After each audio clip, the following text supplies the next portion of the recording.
Welcome back for this Saturday, November the 11th, 2023. It's Veterans Day.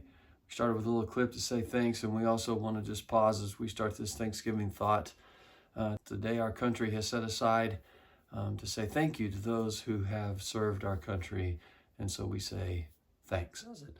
But we're looking into the Psalms and seeing what they're saying. The authors of the Psalms are saying about Thanksgiving. And here we're today in Psalm 79:13. It's at the end of this psalm. And it's also by Asaph, who we had yesterday. I paraphrased it like this: we give thanks to our God and will pass the thanksgiving on to each generation. We will thank our God and pass on that thanksgiving to each generation. Now you would think, since that's at the end of a psalm, that what in the world has happened that they are so thankful for? Must be some things that are going great, and it's just like appreciation is just flowing out of them. Gratitude is just on their mind, and it just can't get away from it. Not so much. Psalm 79, well, we could almost call it a complaint kind of psalm. Yeah. It's more of a plea. God, we believe you, Yahweh, to be what we said in Psalm 75, that the goodness comes from you. But the things that are going on with us right now are not good at all. They're really, really bad. And so we keep talking about this good God, but these terrible things keep happening. And so the nations around us, the peoples around us, begin to say, I don't know about your God. If that's who you think is the good God, then we don't want to have anything to do with that God, kind of thing. And Asaph is trying to sort that through and say, God, we know you to be that God, that good, great God. Why won't you show it?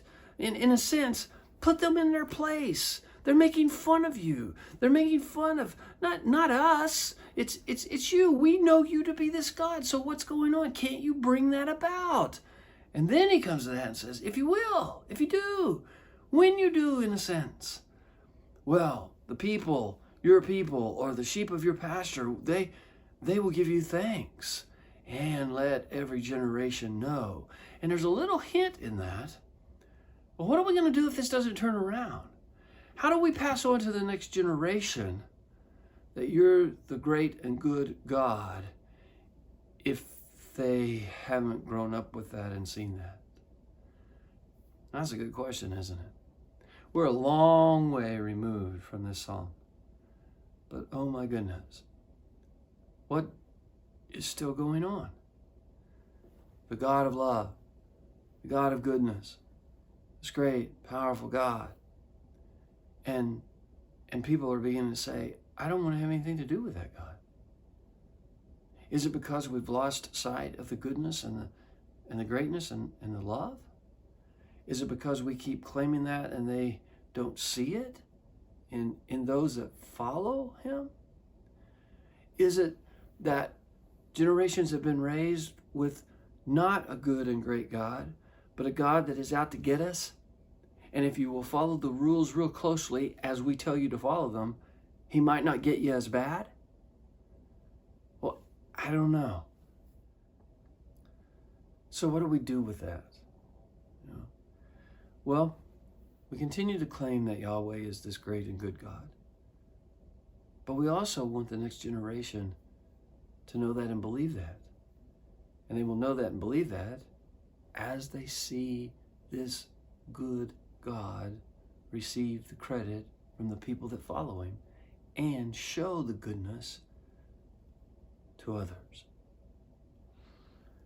That's where the Thanksgiving begins to move. Jesus said it like this: people will see your good works and they will glorify God. See?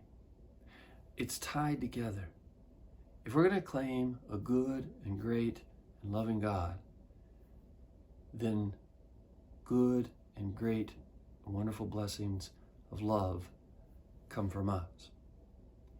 And God gets the credit and the thanks. So this Saturday, hold on to this good God. Give him thanks and let the generations that follow know they can trust Him and thank Him.